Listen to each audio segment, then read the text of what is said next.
How are you guys doing? Today is Sunday, December 4th, 2022. I'm James Sims, and for this episode of The Elite, I am going to review yesterday's Elite matchups and performances from Saturday, December 3rd, and I am going to preview what's going on today as we navigate through the world of sports one day at a time. Taking a quick step back, starting off in Qatar, there are now 14 teams left in the FIFA World Cup as the Netherlands and Argentina are through to the quarterfinal round. The United States and Australia, the two nations that called the game soccer, are eliminated as of right now. And of course, by the end of today, there will be 12 teams left. Taking a look at college sports here in the United States, there was a top four team that lost yesterday, so of course that would shake up the playoff. Taking a look at what's going on with college basketball, the number one team would play yesterday as a top 10 team would lose yesterday. Taking a look at what's going on at the professional level, today is the 13th Sunday of the NFL season, and of course we are still in the beginning of the NHL and NBA seasons. Starting off with the FIFA World Cup, yesterday would be the very first day of the round of 16.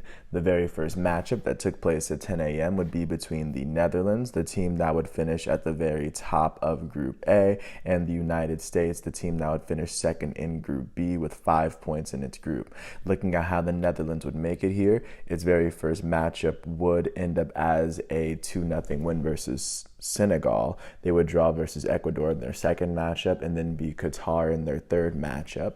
Looking at how the United States would get here, they would go on and not suffer a loss up until this point as well.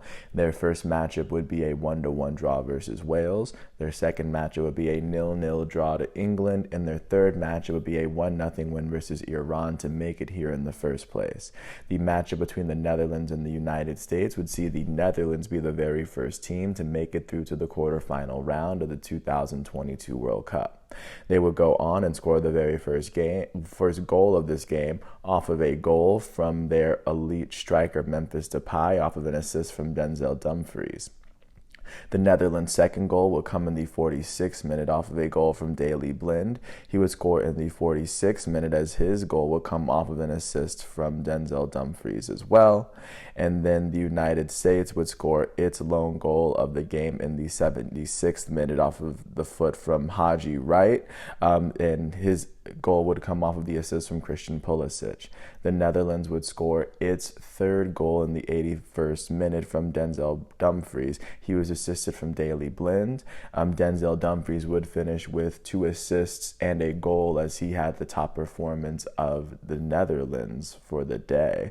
With this win, the Netherlands will go on to the next round in the quarterfinals. In the quarterfinals, they will face off against Argentina after Argentina was able to pull off a win against Australia. Looking into how Argentina would enter its matchup versus Australia, it would finish with 6 points in the group stage. It would lose its first matchup 2-1 to Saudi Arabia. It would win its second matchup versus Mexico with its backs against the wall, and then Argentina would beat Poland 2-0. Looking at how Australia would make it into this round, finishing with 6 points in Group D, finishing second to the reigning champs France.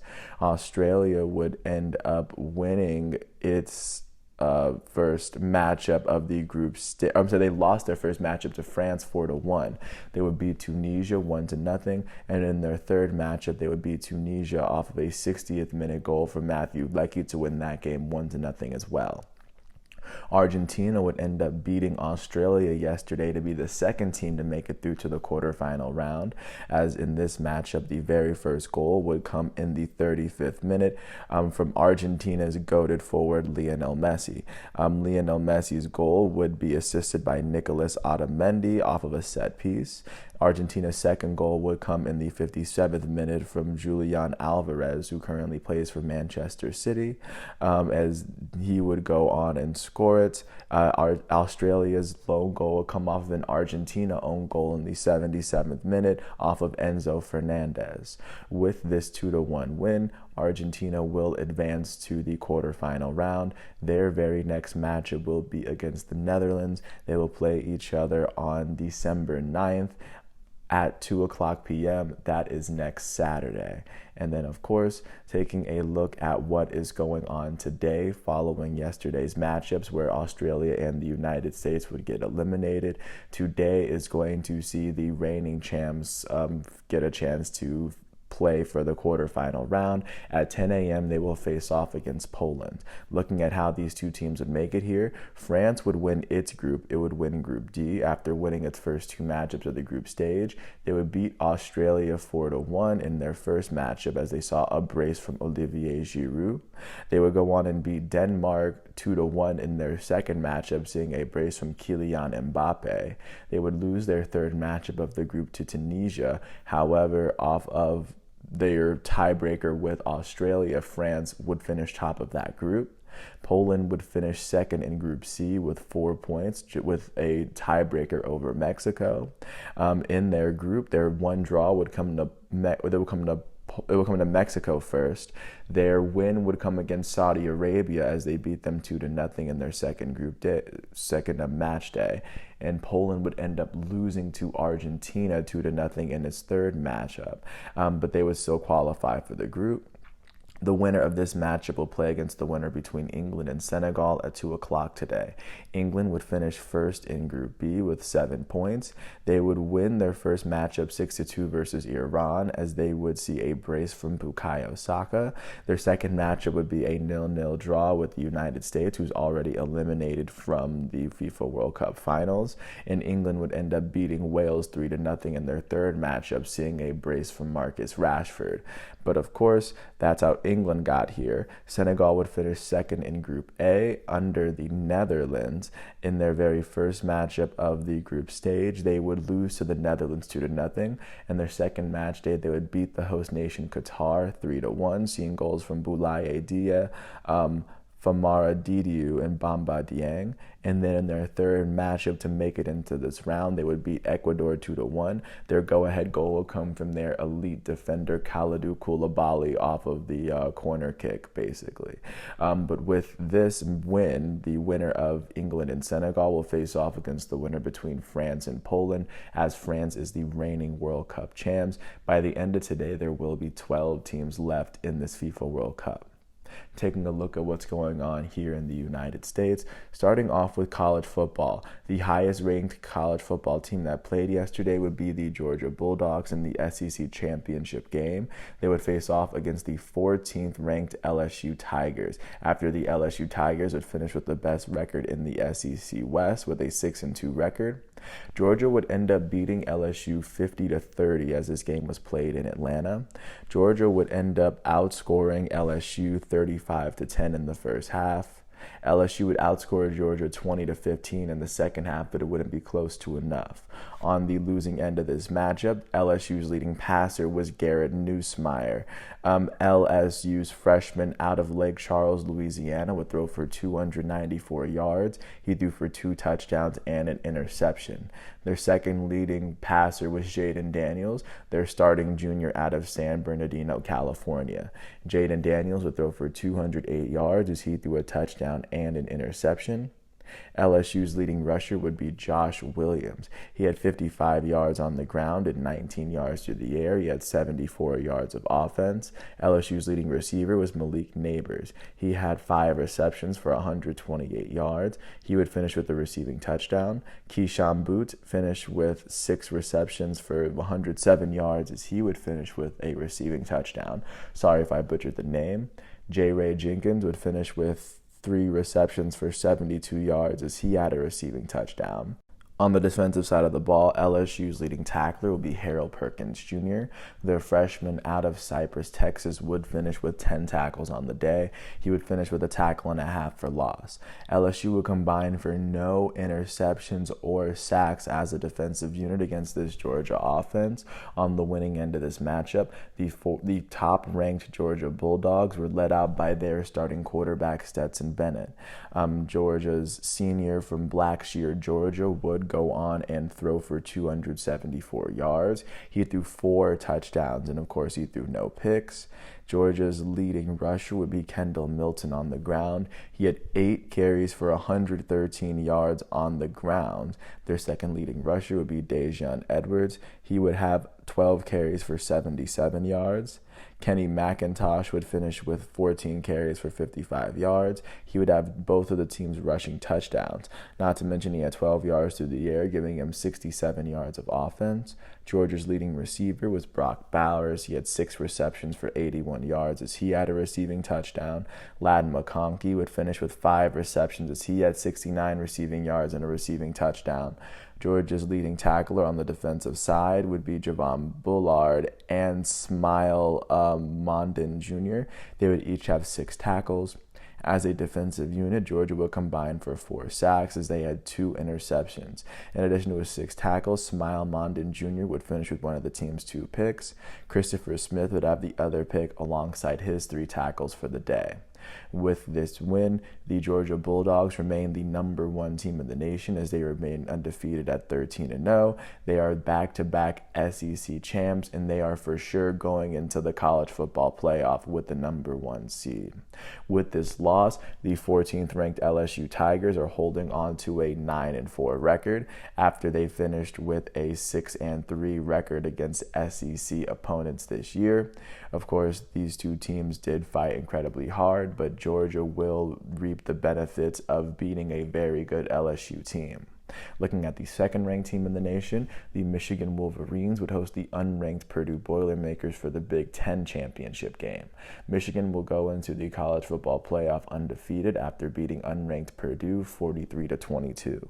They won this game by 3 touchdowns by 21 points after they would outscore Purdue 14-13 in the first half. They would then outscore Purdue 29-9 in the second half of this game.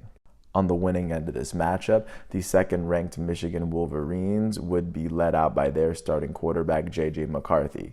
In Indianapolis, J.J. McCarthy would throw for 161 yards, 3 touchdowns, and an interception. He had 14 yards on the ground, giving him 175 yards of offense.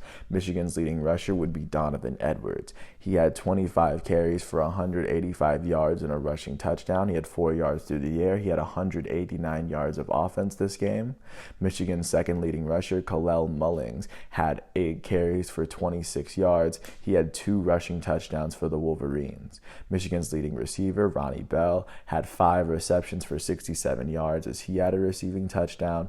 Luke Schoonmaker had 3 receptions for 56 yards as he had a receiving touchdown. Michigan's leading tackler would be Junior Colson. Their sophomore linebacker out of Brentwood, Tennessee, would finish with 15 tackles on the day. Rod Moore would finish with 14 tackles, and Michael Barrett had 10 tackles as he had one of the team's 4 sacks. 2 of Michigan's sacks would go to Jalen Harrell. Their junior from Tampa, Florida, would have just 2 tackles on the day as his 2 tackles were those sacks.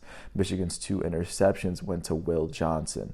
Will Johnson would go on and finish with, like I said, 2 interceptions and 2 tackles on the day. With this win, the second-ranked Michigan Wolverines are holding on to a 13-0 record after they finished with a 9-0 Big Ten record this year. They will go into the college football playoff more than likely holding on to the number 2 ranking after numbers 3 and 4 would pick up losses. With this loss, the unranked Purdue Boilermakers are holding on to an 8-5 record after they finished with a 6-4 record against Big Ten opponents this year. Taking a look at what would happen in the Big 12 championship game in Dallas, the TCU Horned Frogs, with a chance to play their way into the college football playoff, would face off against the 10th-ranked Kansas State Wildcats. This matchup would see Kansas State overtake TCU 31-28. In the first half, Kansas State would outscore TCU 14-10. The second half would see TCU outscore Kansas State 18-14 to tie it up. It would be TCU tying it up off of an 8-yard touchdown run from Max Duggan. TCU would end up turning the ball over on the goal line on 4th down as Kansas State would take advantage of it and kick a field goal in overtime to beat TCU 31-28. On the losing end of this matchup, the third-ranked TCU Horned Frogs would be led out by their starting quarterback, Max Duggan. In the Big 12 championship game, their senior out of Council Bluffs, Iowa, would throw for 251 yards, a touchdown, and an interception. He was TCU's leading rusher as he had 110 rushing yards as well and a rushing touchdown. He had 361 yards of offense and 2 touchdowns. TCU's Kendre Miller had 17 carries for 82 yards as he had a rushing touchdown. He had a receiving yard, so he had 83 yards of offense in the Big 12 championship game. TCU's leading receiver would be Quentin Johnson. Their junior from Temple, Texas, would finish with 4 receptions for 139 yards. Their leading tackler was Shadrack Banks. He had 10 tackles, as one of them was for loss. TCU's Dylan Horton would finish with 5 tackles and 2 sacks. Their senior from Frisco, Texas, would be very active on the defensive side as TCU combined for 3 sacks and no interceptions. On the winning end of this matchup, the 10th-ranked Kansas State Wildcats were led by their starting quarterback, Will Howard. Their junior from Downingtown, Pennsylvania, would throw for 199 yards and 2 touchdowns. He also had a rushing touchdown on the ground, so he had 3 total touchdowns he was responsible for. Kansas State's leading rusher would be Deuce Vaughn. Their junior from Round Rock, Texas, would have 26 carries for 130 yards as he had a rushing touchdown. His 30 yards through the air gave him 160 yards of offense. Kansas State's leading tackler would be Daniel Green. Their senior linebacker out of Portland, Oregon, would finish with a double-digit amount of tackles. He had 10, tied with Shadrack Banks for the most in the game. As a defense, Kansas State would combine for just 1 sack and 1 interception. Their 1 interception would go to Julius Brents, their senior cornerback out of Indianapolis. With this win, the 10th-ranked Kansas State Wildcats would finish their season with a 10-3 record after having finished with a 7-2 record in the Big 12 this year. With this loss, the third-ranked TCU Horned Frogs are now holding on to a 12-1 record after having finished with a 9-0 regular season record against Big 12 teams. Of course, it'll be very interesting to see if they make it back into the playoff, but I imagine with this loss to Kansas State, just like USC, they might have found themselves getting eliminated from the playoff with a loss in championship week. Looking at the 9th-ranked team in the nation, the Clemson Tigers would face off against the 23rd-ranked North Carolina Tar Heels in Charlotte, North Carolina for the ACC championship game. Clemson would destroy North Carolina. They beat them 39-10. They would outscore the Tar Heels 24-10 in the first half before shutting the Tar Heels out 15-0 in the second half, all in the third quarter. On the losing end of this matchup, the 23rd-ranked North Carolina Tar Heels were led out by their starting quarterback, Drake May. Drake May would throw for 268 yards as he threw 2 interceptions. He had 24 yards on the ground and a rushing touchdown. He had 294 yards of offense as his lone touchdown came on the ground. North Carolina's leading rusher was Elijah Green. He had 21 carries for 65 yards. He had 18 yards through the air, giving him 83 total yards of offense. North Carolina's leading receiver was Josh Downs. He had 11 receptions for 100 yards. UNC's leading tackler was Will Hardy. He had 13 total tackles on the day. And on the winning end of this matchup, the 9th-ranked Clemson Tigers were led in passing by Cade Klubnik. Their freshman out of Austin, Texas, would end up throwing for 279 yards and a touchdown. He was the team's leading rusher with 30 yards on the ground and an additional rushing touchdown. He would finish with 309 yards of offense with 2 touchdowns in his name. Clemson's leading receiver would be Cole Turner. He would finish with 101 yards through the air off 3 receptions. Clemson's leading tacklers would be Jeremiah Trotter Jr. and Barrett Carter. They each had 9 tackles. Barrett Carter would finish with a tackle for loss and half of a sack. Jeremiah Trotter Jr., Clemson's sophomore linebacker out of Hainesport, New Jersey, would finish with 3 sacks among his 9 tackles as he had 3 tackles for loss. Clemson would combine for 4 sacks and 2 interceptions. Nate Wiggins would take 198 yards for a pick 6, as Nate Wiggins would also have 2 tackles on the day. Jaden Lucas would finish with the other interception as he had 2 tackles for himself. With this win, the 9th-ranked Clemson Tigers are holding on to an 11-2 record. They will see their ranking improve as teams above them did lose, as they would finish with the ACC championship yet again after having finished with an 8-0 regular season record. With this loss, the 23rd-ranked North Carolina Tar Heels finished this regular season with a 9-4 record. They go into the bowl season after having lost 3 games against ACC opponents this season. That is what the ACC is looking like. Taking a look now at what's going on with the American Athletic Championship. The 18th-ranked Tulane Green Wave would face off against the 22nd-ranked UCF Golden Knight, or UCF just Knights, I'm sorry. This would take place in New Orleans, Louisiana, in Yulman Stadium, as Tulane would host it. Tulane would end up beating UCF 45-28. They won this game by 17 after they outscored the Knights 17-7 in the first half. Tulane would outscore UCF 28-21 in the second half as well. On the losing end of this matchup, the 22nd-ranked UCF Knights were led out by their starting quarterback, John Reese Plumlee. Their starting quarterback out of Hattiesburg, Mississippi, would throw for 209 yards and a touchdown. Their leading rusher would be Isaiah Bowser. He would finish with 20 carries for 85 yards and a touchdown on the ground. Their senior out of Sydney, Ohio, would have 28 yards through the air. He would combine for 113 yards of offense. UCF's leading receiver would be Kobe Hudson. Their junior from Pine Mountain, Georgia, would finish with 4 receptions for 98 yards. He had both of the teams receiving touchdowns. UCF's leading tackler would be Jarvis Ware. Their senior DB out of Florida would finish with 9 total tackles on the day. The team would combine for 1 sack, as the team's lone interception would go to Devontae Brown. He would finish with 1 tackle alongside his interception.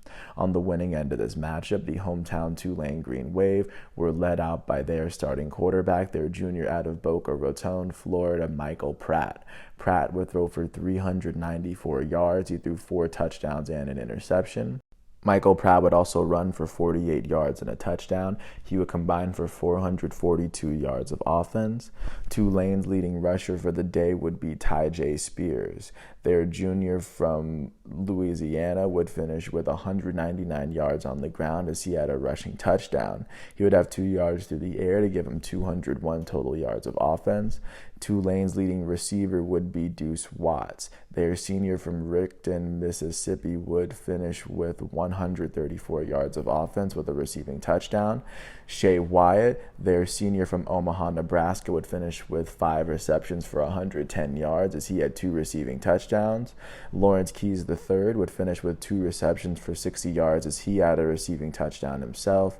On the defensive side of the ball, Tulane would be led in tackles by Dorian Williams. Their senior from Indian Land, South Carolina, would finish with 10 tackles. He had 2 tackles for losses. He had a sack. Keith Cooper Jr., Tulane's sophomore out of Dickinson, Texas, would finish with 5 tackles, as he had a sack and a half. Patrick Jenkins, Tulane's sophomore out of New Orleans, would finish with 4 tackles, as he had 2 of the team's 6 sacks. With this win, the 18th-ranked Tulane Green Wave will go into bowl season with an 11-2 record and the American Athletic Championship. With this loss, the 22nd-ranked UCF Knights will go into bowl season with a 9-4 record after having lost 3 games against American Athletic Conference opponents. Taking a look at how college football will continue, the next big college football game will be the Army-Navy game on Saturday, December 10th, even though they're not ranked technically. Taking a look at what's going on with college basketball, the highest ranked college basketball team that played yesterday would be the top ranked Houston Cougars. They would host the unranked St. Mary's Gael and the Battleground 2K22. In this matchup, Houston would beat St. Mary's 53-48. They would go on and beat this unranked team by 5 after outscoring the Gaels by 11 in the first half.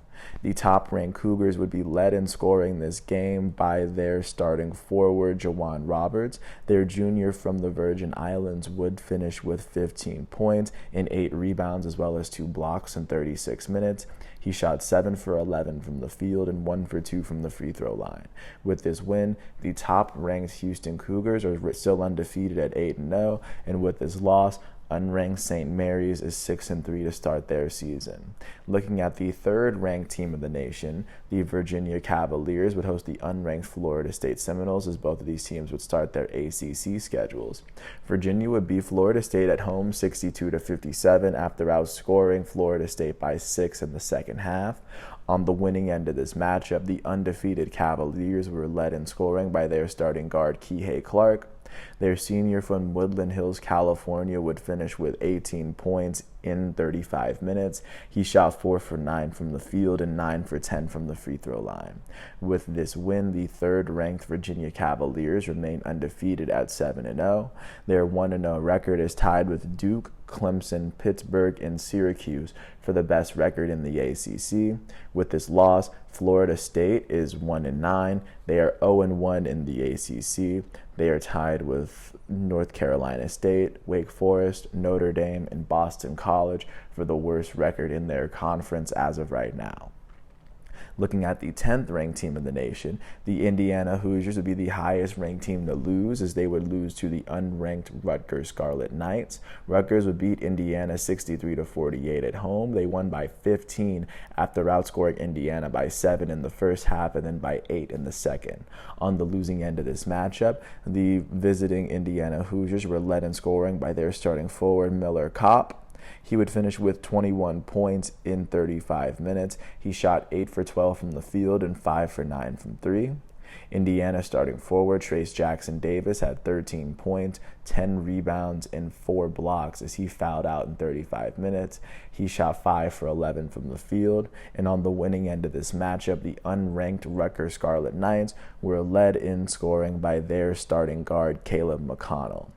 Their senior out of Jacksonville, Florida, would finish with 16 points and 10 rebounds as well as 2 steals in 37 minutes. He shot 4 for 12 from the field, 2 for 4 from 3. He would make all 6 of his free throw attempts on the night.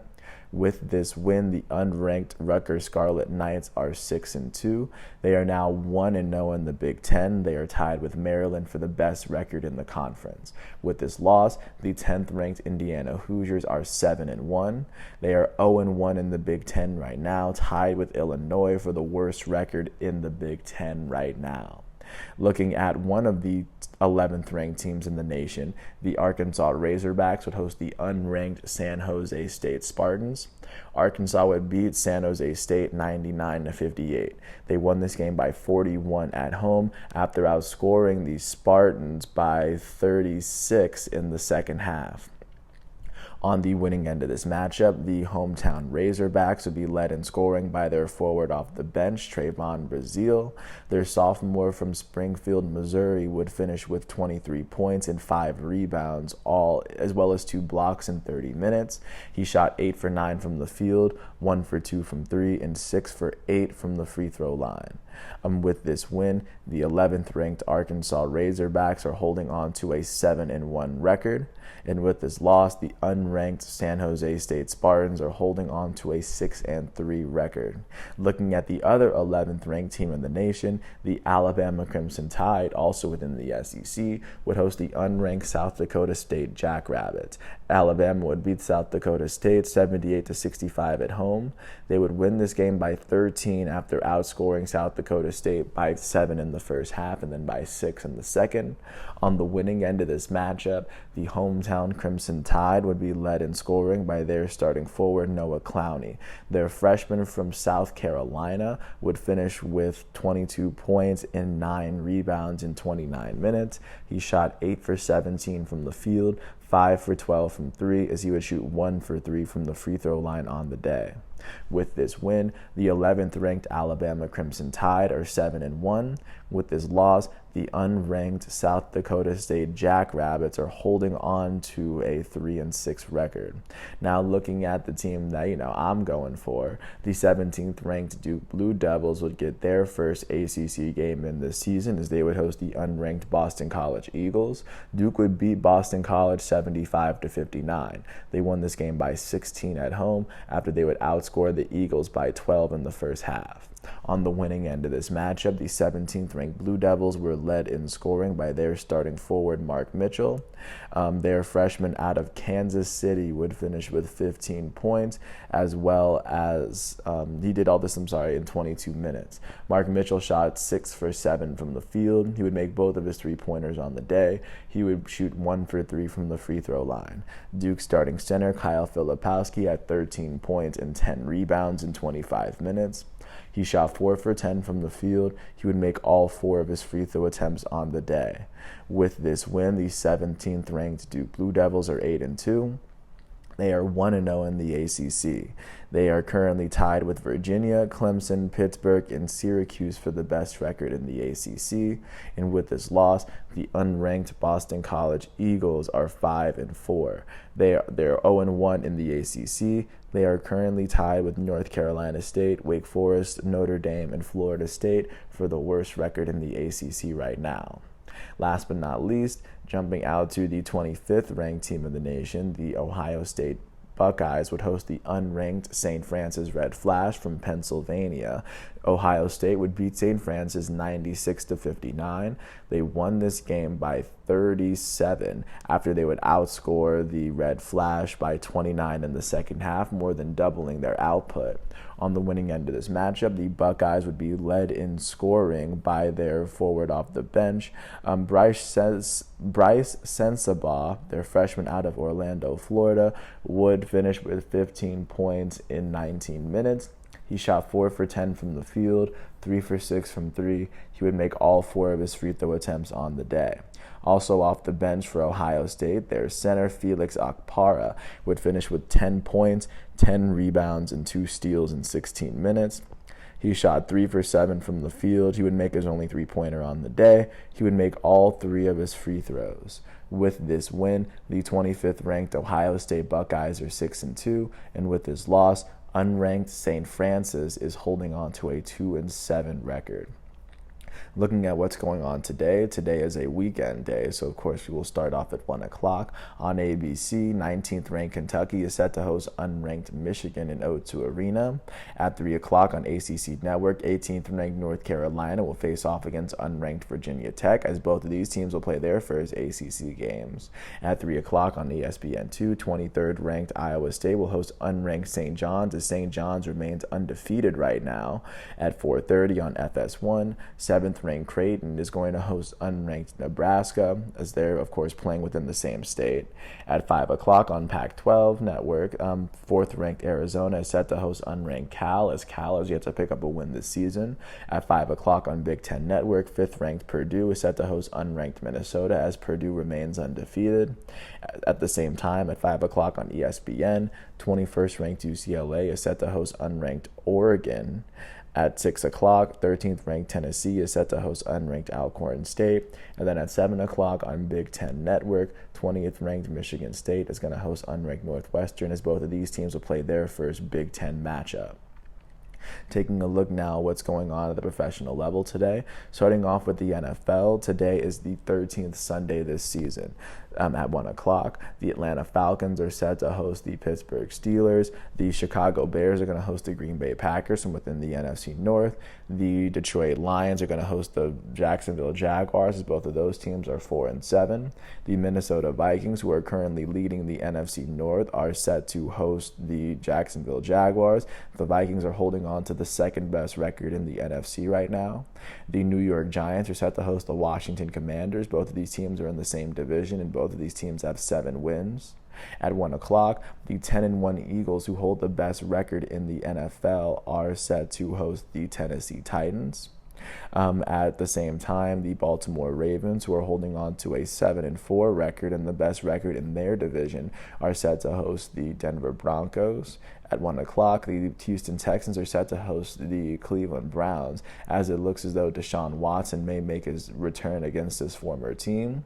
At 4:05, the defending Super Bowl champs LA Rams are set to host the Seattle Seahawks. At the same time, the San Francisco 49ers, who are holding on to a 4-game winning streak, are set to host the Miami Dolphins, who have one more win than they do, as the Dolphins are holding on to the best record. They're one win away from the best record in their division, as they're sitting just below the Buffalo Bills, as a matter of fact. At 4:25, the reigning AFC champs, the Cincinnati Bengals, are going to host the Kansas City Chiefs, the team that currently holds the best record in the AFC win percentage-wise. At 4:25, the Las Vegas Raiders are set to host the Los Angeles Chargers. And then tonight at 8:20, the 8-3 Dallas Cowboys are set to host the 4-7-1 Indianapolis Colts. Taking a look at what's going on in the NHL, as we are still in the very beginning of that season. Starting off with the very first game of the day, as it took place in Minnesota. The Minnesota Wild would host the Anaheim Ducks, and in a game that would go to a shootout, the Wild would beat the Ducks 5-4. Initially, it would be the Wild who forced overtime off of Kirill Kaprizov's 15th goal of the year. And in the shootout, it would be Matt Boldy's goal scored for Minnesota, and it would be Gustafsson with the save for Minnesota to give them the win. The top star would be Minnesota's left winger, Matt Boldy. Their left winger out of Massachusetts would finish with 1 assist and the top star of the game. Minnesota's center, Joel Eriksson, would finish with 1 goal and 1 assist.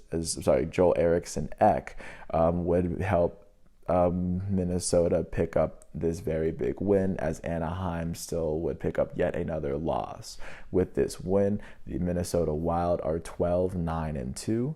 As of right now, their 26 points in 23 games is tied with the Nashville Predators for the 4th best standing in the Central Division.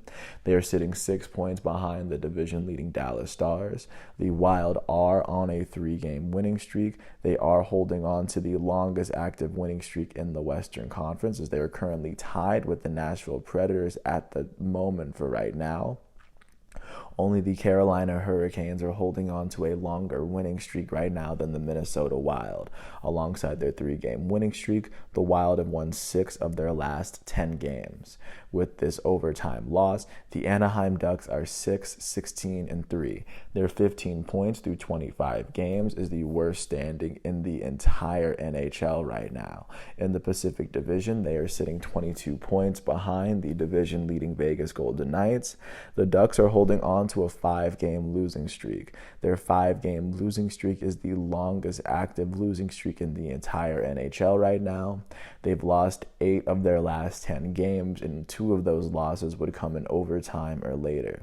Jumping out to Boston, the Atlantic Division leaders would end up hosting the division champs, the Colorado Avalanche.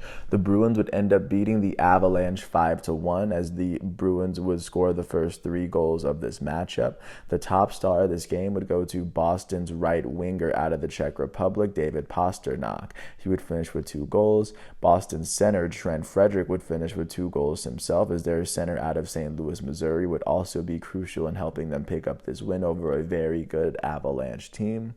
With this win, the Boston Bruins are 23-0. Their 40 points through 23 games is the best standing in the Atlantic Division. They are sitting 4 points ahead of the second-place Toronto Maple Leafs for right now. In the Eastern Conference, they sit 1 point behind the Metropolitan Division leaders, the New Jersey Devils.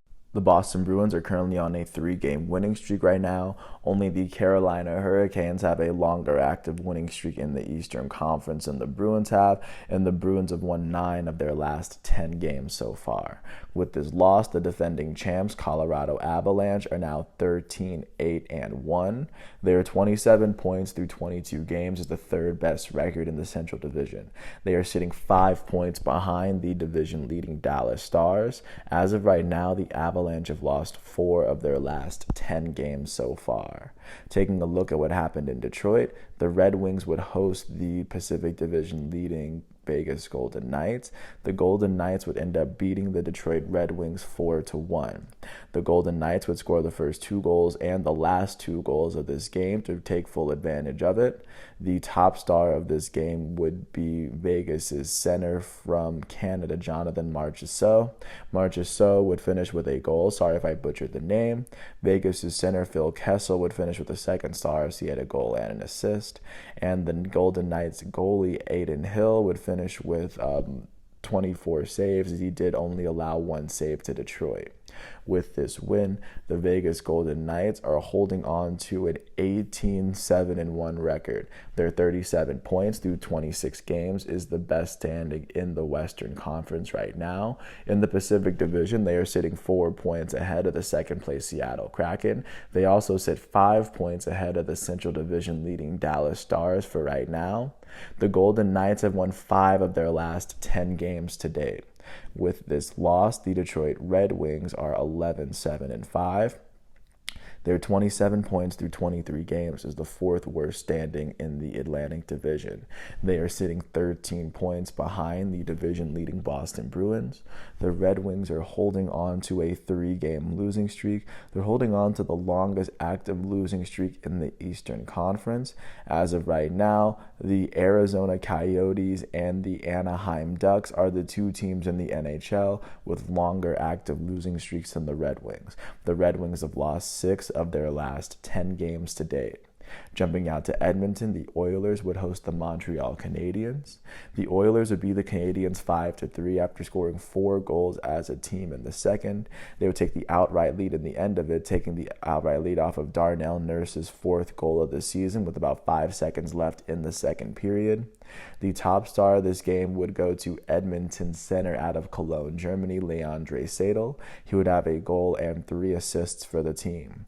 Edmonton center from Canada, Connor McDavid, would finish with 2 goals and 2 assists.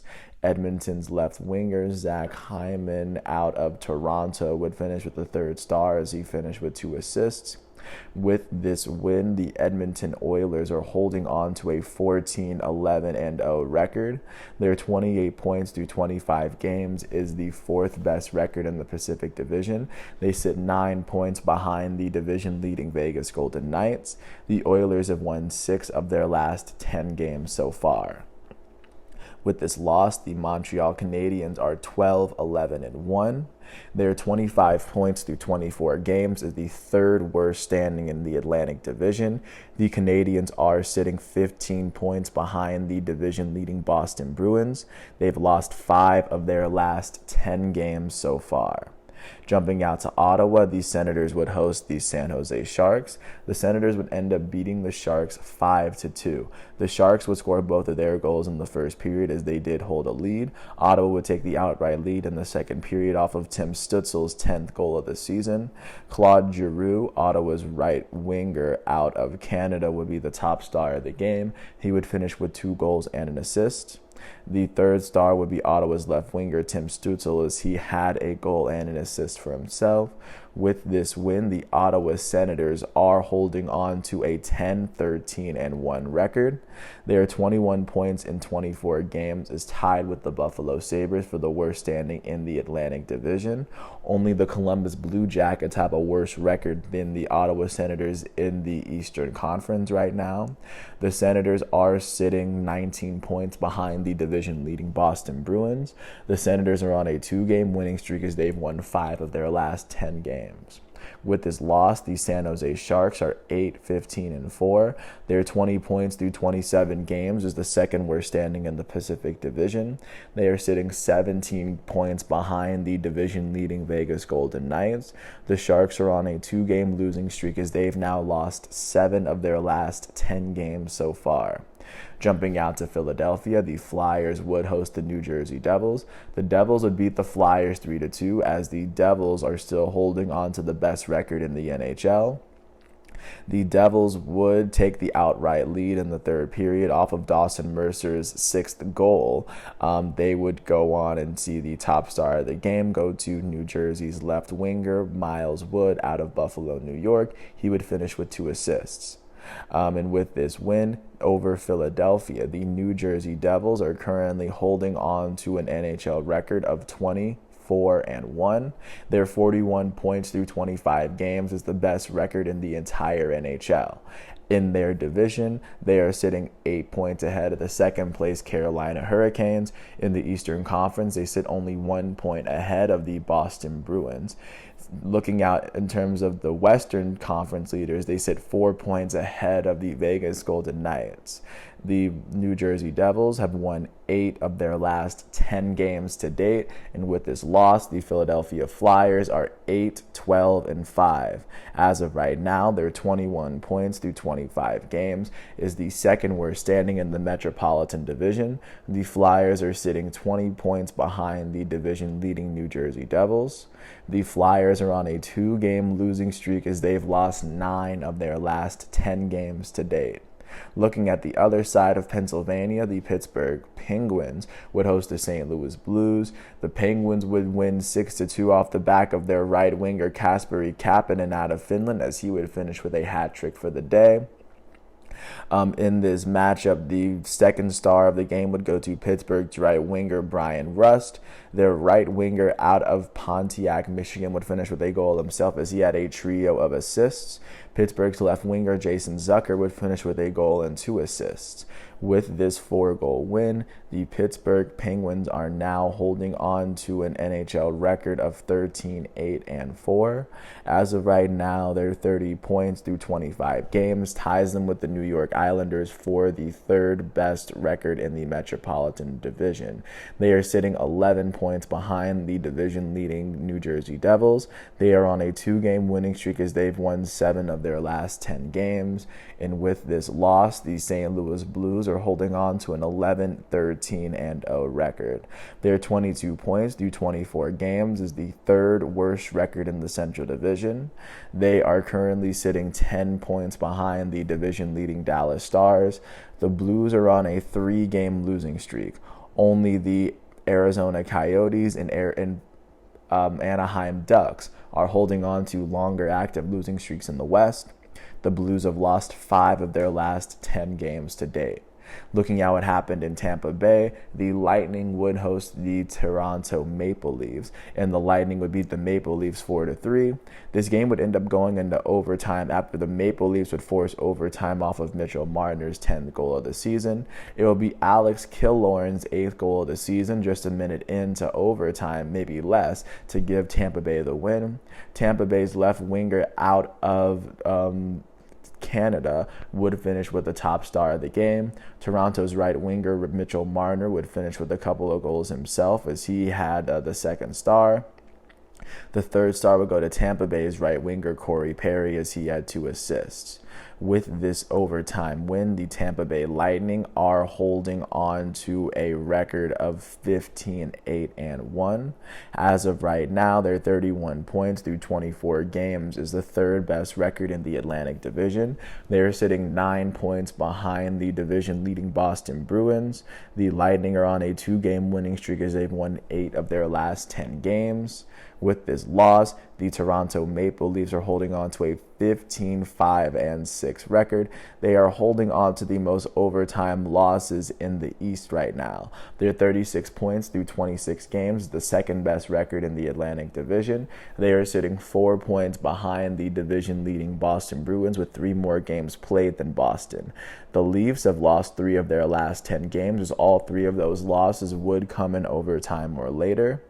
Taking a look at what would happen in New York, the Rangers would host the Chicago Blackhawks. The Blackhawks would beat the Rangers 5-2. The Blackhawks would score 2 goals in the second and third periods each, as the Blackhawks scored the first 3 goals of this game to take full advantage. The top star would go to Chicago's right winger Patrick Kane out of Buffalo, New York. He had a goal and 2 assists. The second star would go to Chicago's center Max Domi out of Winnipeg. He would finish with 2 goals and an assist. Chicago's defender Seth Jones out of Arlington would get the third star, as he had 2 assists. With this win, the Chicago Blackhawks are now holding on to a record of 7-12-14. Their 18 points through 23 games is tied with the Arizona Coyotes for the second worst, or for actually the worst record in the Central Division right now. Only the Anaheim Ducks have a worse record than they do in the West.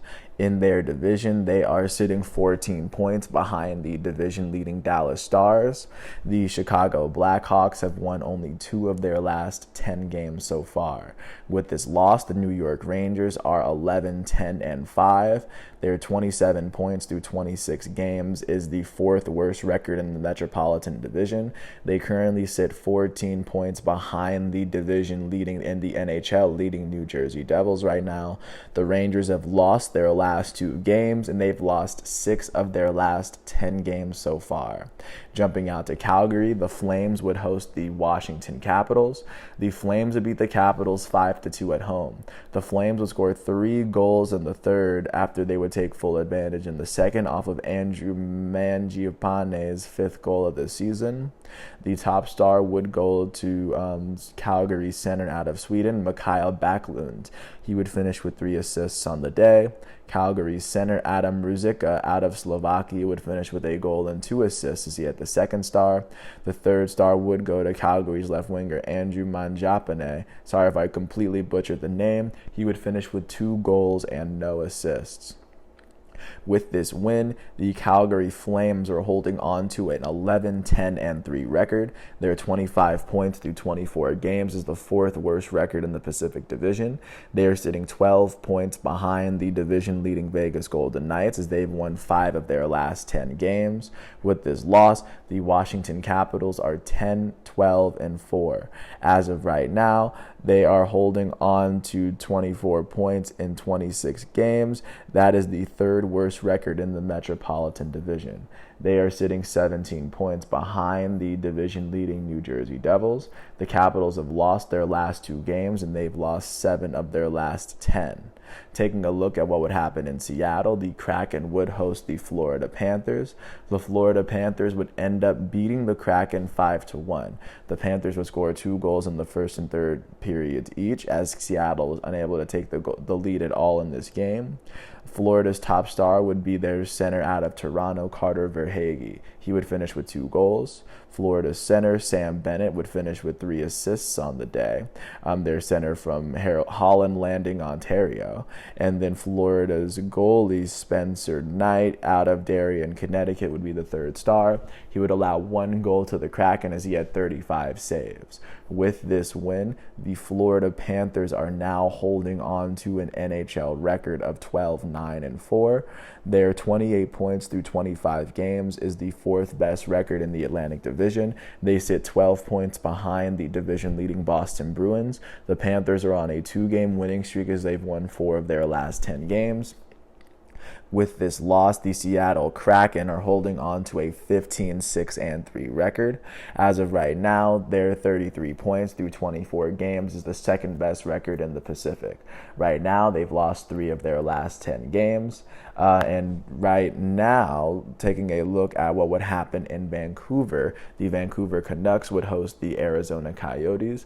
This game would end up going into overtime tied at 2 as Vancouver would tie the game up at 2 off of Brock Besser's 4th goal of the year. Bo Horvat's 19th goal of the season off of a power play in the last minute of overtime would give Vancouver the win. Vancouver center Bo Horvat out of London, Ontario would finish with 2 goals. Vancouver center Elias Pettersson out of Sweden would finish with a couple of assists. With this overtime win, the Vancouver Canucks are holding on to an NHL record of 10-12-3. Their 23 points through 25 games is the 3rd worst standing in the Pacific Division right now. They sit 14 points behind the division-leading Vegas Golden Knights. As of right now, the Vancouver Canucks have won 6 of their last 10 games to date. With this loss in overtime, the Arizona Coyotes are holding on to a 7-11-4 record. Their 18 points through 22 games is tied with the Chicago Blackhawks for the worst record in the Central Division. As of right now, only the Anaheim Ducks have a worse record than them in the West. The Coyotes are sitting 14 points behind the division-leading Dallas Stars right now. The Coyotes are holding on to a 4-game losing streak. Only the Anaheim Ducks have a longer active losing streak in the West. The Coyotes have lost 8 of their last 10 games, as 3 of those 8 losses would come in overtime or later. Last but not least, jumping out to the Crypto.com arena in Los Angeles, the Kings would host the Hurricanes from out east. The Carolina Hurricanes would beat the Kings 4-2 after scoring the first 3 goals of the game. The top star would go to Carolina's center out of the Czech Republic, Martin Necas. He would finish with a goal and an assist. With this win, the Carolina Hurricanes are holding on to an NHL record of 14-6-5. As of right now, their 33 points through 25 games is the second best record in the Metropolitan Division. They sit 8 points behind the division-leading New Jersey Devils. Their 4-game winning streak is the longest active winning streak in the Eastern Conference. As of right now, they're holding on to the longest active winning streak in the NHL as a whole as well. The Hurricanes have won 5 of their last 10 games, and with this loss, the Los Angeles Kings are 13-10-4. Their 30 points through 27 games is the third best record in the Pacific Division. They are sitting 7 points behind the division-leading Vegas Golden Knights.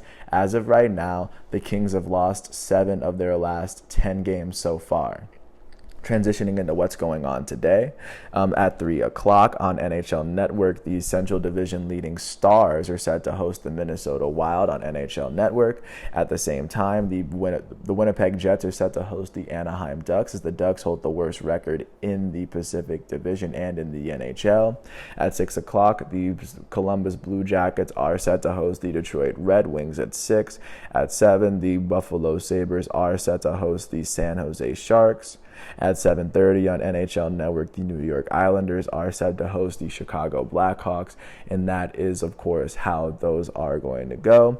But, of course, with that said, I am going to take a look at what happened with the NBA, last but not least. Starting off in Madison Square Garden, the New York Knicks would host the Dallas Mavericks. The Mavericks would go on and beat the Knicks 121-100. They would win this game by 21 on the road after outscoring the Knicks by 26 in the third quarter alone. On the losing end of this matchup, the hometown New York Knicks were led in scoring by their starting power forward out of Kentucky, Julius Randle. Randle had 24 points, 5 rebounds as well in 30 minutes. He shot 8 for 15 from the field, 3 for 8 from 3. He would shoot a perfect 5 for 5 from the free throw line. Off the bench, New York shooting guard Immanuel Quickley had 23 points and 6 rebounds in 30 minutes. He shot 7 for 11 from the field, 2 for 5 from 3, and 7 for 10 from the free throw line. On the winning end of this matchup, the visiting Dallas Mavericks were led in scoring by their elite starting guard out of Slovenia, Luka Doncic. He had 30 points, 8 rebounds, and 7 assists, as well as 3 blocks and 5 turnovers in 29 minutes. He shot 11 for 21 from the field, 4 for 9 from 3, and he would make all 4 of his free throws on the day. Dallas is starting small forward Tim Hardaway Jr. would finish with 28 points and 7 rebounds in 28 minutes. He shot 10 for 17 from the field and 8 for 13 from 3. And with this win, the Dallas Mavericks are holding on to an 11-11 record. Right now, they are holding on to the 10th best record in the Western Conference. They sit 4 games behind the Western Conference leading Phoenix Suns. As of right now, the Mavericks have won 4 of their last 10 games to date. With this loss, the New York Knicks are 10-13. That is the 5th worst record in the Eastern Conference, as they now sit 8 games behind the Eastern Conference leading Boston Celtics. The New York Knicks have lost their last 2 games, and they've now lost 6 of their last 10 games to date. Jumping out to LA, the Los Angeles Clippers would host the Sacramento Kings before the LA Kings would host a hockey game there. The Kings would beat the Clippers 123-96. They won this game by 27 after they would outscore the Clippers by 14 in the first quarter, and they would outscore the Clippers by 22 in the first half. On the losing end of this matchup, the hometown LA Clippers would be led in scoring by their shooting guard off the bench, Brandon Boston Jr. He had 18 points in 20 minutes, essentially. He would shoot 6 for 13 from the field. He would shoot 4 for 6 from 3, and he would make both of his free throws off the bench. And then their starting center, Ivica Zubac, finished with 13 points and 15 rebounds in 27 minutes. He shot 5 for 6 from the field and 3 for 4 from the free throw line. On the winning end of this matchup, the visiting Sacramento Kings would be led in scoring by their starting power forward, Domantas Sabonis. The former NBA All-Star would finish with 24 points, 5 rebounds, 6 assists, and 2 blocks as he nearly fouled out in 26 minutes. He shot 10 for 11 from the field. He would make both of his three-point attempts, and he would shoot 2 for 3 from the free throw line.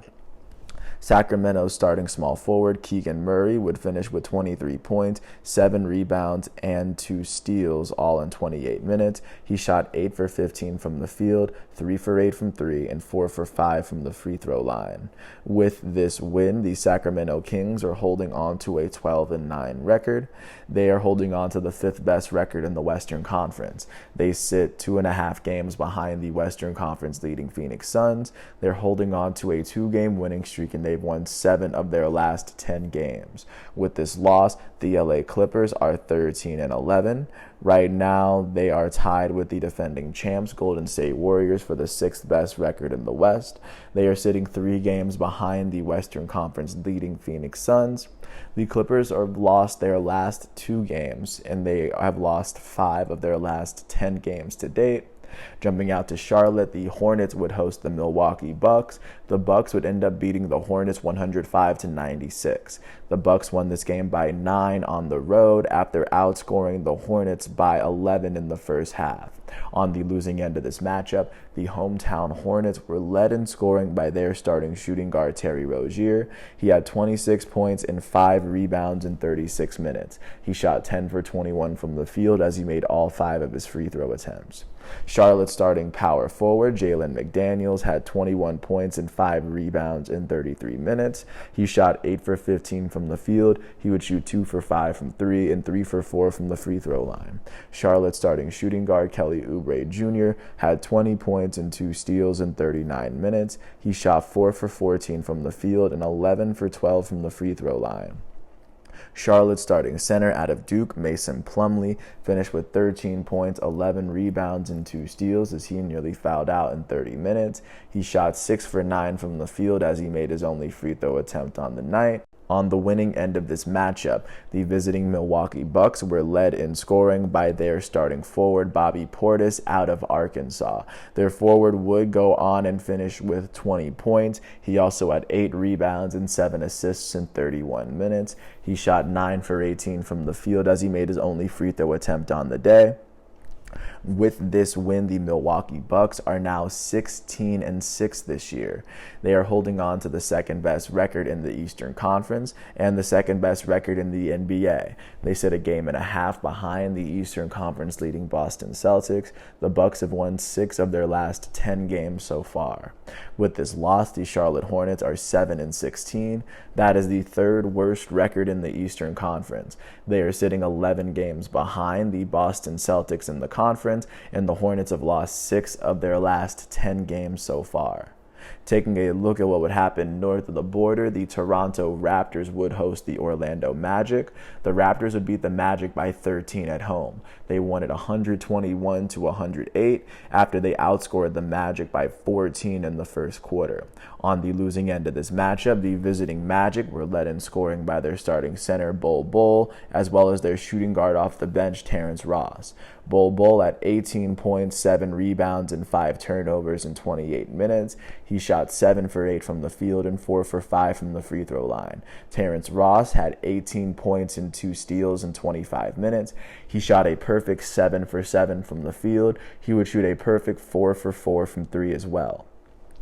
On the winning end of this matchup, the hometown Toronto Raptors were led in scoring by their starting small forward out of Indiana, OG Anunoby. He would go on and finish with 32 points, 2 rebounds, 4 assists, and 3 steals, all in 33 minutes. He shot 12 for 17 from the field. He would go on and shoot 2 for 4 from 3, and he would shoot 6 for 8 from the free throw line. Toronto's starting power forward, Pascal Siakam, finished with 26 points, 8 rebounds, 10 assists, and 3 steals in 31 minutes. He shot 9 for 15 from the field as he made all 7 of his free throws. Toronto's starting small forward and former Rookie of the Year, Scottie Barnes, had 17 points, 14 rebounds, and 2 steals, all in 33 minutes. He shot 8 for 10 from the field, and he would go on and make one of his 3 free throw attempts on the night. With this win, the Toronto Raptors are holding on to a 12-11 record. They are currently tied with the Philadelphia 76ers for the 7th best record in the East. They are sitting 6 games behind the Eastern Conference leading Boston Celtics. The Raptors have won 5 of their last 10 games. With this loss, the Orlando Magic are 5-19. That is the worst record in the entire NBA right now. They are the only team in the NBA with less than 6 wins. They are currently sitting 13.5 games behind the Eastern Conference leading Boston Celtics right now. Right now, the Orlando Magic are holding on to an 8-game losing streak. Their 8-game losing streak is the longest active losing streak in the East. Only the San Antonio Spurs have a longer active losing streak in the entire NBA. The Magic have lost 9 of their last 10 games to date. Jumping out to Minnesota, the Timberwolves would host the Oklahoma City Thunder. The Thunder would pick up their 10th win of the season after beating the Timberwolves 135-128. The Thunder won this game by 7 on the road after they had to outscore the Timberwolves by 11 in the fourth quarter to overcome their 4-point deficit. On the losing end of this matchup, the hometown Timberwolves would be led in scoring by their starting point guard out of Ohio State, D'Angelo Russell. He had 27 points and 6 assists in 36 minutes. He shot 10 for 16 from the field. He would go on and make all 5 of his free throws on the day. Minnesota's elite starting shooting guard out of Georgia, Anthony Edwards, had 26 points, 3 rebounds, 4 assists, 6 steals, and 5 turnovers in 37 minutes. The former number 1 overall pick would finish shooting 10 for 22 from the field, 2 for 6 from 3, and 4 for 6 from the free throw line. The Timberwolves shooting guard off the bench, Jalen Noel, had 21 points in 23 minutes. He shot 6 for 13 from the field, 2 for 5 from 3, and 7 for 8 from the free throw line. The Timberwolves center off the bench, Naz Reid, had 13 points and 18 rebounds as well as 4 blocks in 30 minutes. He shot 6 for 12 from the field and 1 for 2 from the free throw line. Minnesota's elite center out of France, Rudy Gobert, had 6 points and 4 rebounds in 9 minutes. He would shoot a perfect 3 for 3 from the field. On the winning end of this matchup, the visiting Oklahoma City Thunder were led in scoring by their starting point guard, Shai Gilgeous-Alexander. He had 33 points, 6 assists, and 3 steals in 35 minutes. He shot 10 for 17 from the field, 1 for 2 from 3. He would make all 12 of his free throws on the day. Oklahoma's shooting guard out of Australia, Josh Giddey, finished with 21 points, 12 rebounds, 7 assists, 2 steals, and 2 blocks in 33 minutes. He shot 8 for 16 from the field, 3 for 7 from 3, and 2 for 3 from the foul line as well. With this win, the Oklahoma City Thunder are 10-13. That is the 4th worst record in the Western Conference. They sit 5.5 games behind the Western Conference leading Phoenix Suns. The Thunder are on a 2-game winning streak as they've won 4 of their last 10 games. With their win, there are only 3 teams in the Western Conference with a single-digit amount of wins. After them, the Lakers, the Rockets, and the Spurs. With this loss, the Minnesota Timberwolves are 11-12. They are holding on to the 5th worst record in the West, just sitting 1 game below 500. They are sitting 4.5 games behind the Western Conference leading Phoenix Suns. The Timberwolves have lost 4 of their last 10 games so far. Taking a look now at what would happen in San Francisco. The defending champs, the Golden State Warriors, would host the Houston Rockets, and they would pull off a 120-101 win at home. The Warriors would win this game by 19 after they would outscore the Rockets by 16 in the first quarter. On the losing end of this matchup, the visiting Houston Rockets would be led in scoring by their starting shooting guard, Kevin Porter Jr. out of USC. Kevin Porter would finish with 20 points in 32 minutes. He shot 6 for 16 from the field as he would make all 7 of his free throw attempts. Off the bench, Houston's forward Tari Eason finished with 13 points and 10 rebounds in 29 minutes. He shot 6 for 10 from the field and 1 for 2 from the free throw line. On the winning end of this matchup, the defending champs, Golden State Warriors, were led in scoring by their starting small forward out of Kansas. Andrew Wiggins would finish with 36 points, 5 rebounds, 2 assists, and 2 steals in 34 minutes. He shot 14 for 19 from the field, 8 for 10 from 3 as well. Golden State's goated starting point guard Adam Davidson, Stephen Curry, would finish with 30 points, 3 rebounds, and 10 assists in 35 minutes. He shot 10 for 21 from the field, 8 for 17 from 3, and 2 for 3 from the foul line on the day. Their starting shooting guard, Jordan Poole, had 21 points and 5 assists in 28 minutes. He shot 8 for 14 from the field and 5 for 8 from 3. And with this win, the Golden State Warriors are holding on to a 13-11 record. They are tied with the Los Angeles Clippers for the 6th best record in the West. The Warriors are sitting 3 games behind the Western Conference leading Phoenix Suns for the time being. They are on a 2-game winning streak as they've won 7 of their last 10. They are the only team remaining in the Western Conference who has only lost 1 game at home. The Cleveland Cavaliers are the only other team in the NBA who have 1 loss at home alongside the Golden State Warriors. With this loss, the Houston Rockets are holding on to a 6-17 record. They are tied with the San Antonio Spurs for the worst record in the Western Conference. And right now, the Pistons and the Magic are the 2 teams in the NBA with worse records than the Rockets right now. They are sitting 9.5 games behind the Western Conference leading Phoenix Suns, and the Rockets have lost 6 of their last 10 games to date. Jumping out to Salt Lake City to our last game from yesterday, the Utah Jazz would host the Portland Trail Blazers. The Blazers would come into town and beat the Jazz 116-111. They won this game by 5 after they would outscore the Jazz by 9 points in the first quarter. On the losing end of this matchup, the hometown Jazz would be led in scoring by their starting point guard, Jordan Clarkson. He had 24 points and 5 rebounds as he fouled out in 36 minutes. He shot 10 for 26 from the field as he made all 3 of his free throws. Utah starting power forward Lauri Markkanen had 21 points, 6 rebounds, 3 steals, and 5 turnovers in 35 minutes. He shot 4 for 10 from the field. All 4 of his makes came from 3. He was 4 for 6 from 3. He would make all 9 of his free throw attempts. On the winning end of this matchup, the Portland Trail Blazers were led in scoring by their starting shooting guard, Anthony Simons.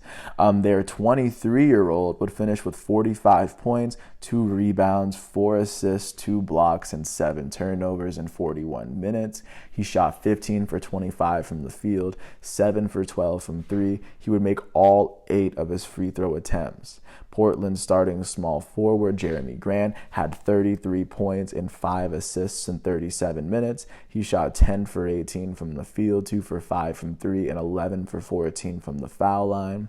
Portland starting center Jusuf Nurkic had 15 points and 14 rebounds in 39 minutes. He shot 6 for 12 from the field.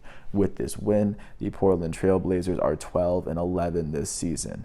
They are currently holding on to the 9th best record in the Western Conference. They are sitting 3.5 games behind the Western Conference leading Phoenix Suns. And with this win, the Trail Blazers have won 3 of their last 10 games. With this loss, the Utah Jazz are 14-12. That is the 8th best record in the Western Conference. They sit 3 games behind the Western Conference leading Phoenix Suns. As of right now, the Jazz have lost 6 of their last 10 games to date. Taking a look at what's going on today in the NBA. Today is Sunday, so of course looking at the primetime games first. Starting off at 9 o'clock, the Portland Trail Blazers are set to host the Indiana Pacers. That is the only primetime game today. At 3:30, the New Orleans Pelicans are set to host the Denver Nuggets. At 4 o'clock, the San Antonio Spurs are set to host the Phoenix Suns. At 6 o'clock, the Brooklyn Nets are set to host the Boston Celtics. At the same time, the Detroit Pistons are set to host the Memphis Grizzlies. At 6 o'clock, the New York Knicks are set to host the Cleveland Cavaliers. At the same time, the Washington Wizards are going to host the LA Lakers. At 6 o'clock as well, the Sacramento Kings are going to host the Chicago Bulls. That is all that I have for you for today, Sunday, December 4th. I will follow this up with an elite individual profile for Blake Snell. But until then, I want to thank everyone once again. I hope all is well, and I'll catch you with more tomorrow. Thanks for listening. I hope all is well, and I will catch you. I do first want to thank, I want to first apologize for butchering all the names, but I do want to thank everyone for following along for this long, as I am now committing to really try to get an episode up every single day. Thanks for listening. I hope all is well, and I'll catch you with more tomorrow. Thanks for listening to my piece. I'm James Sims, and this is The Elite. Peace out.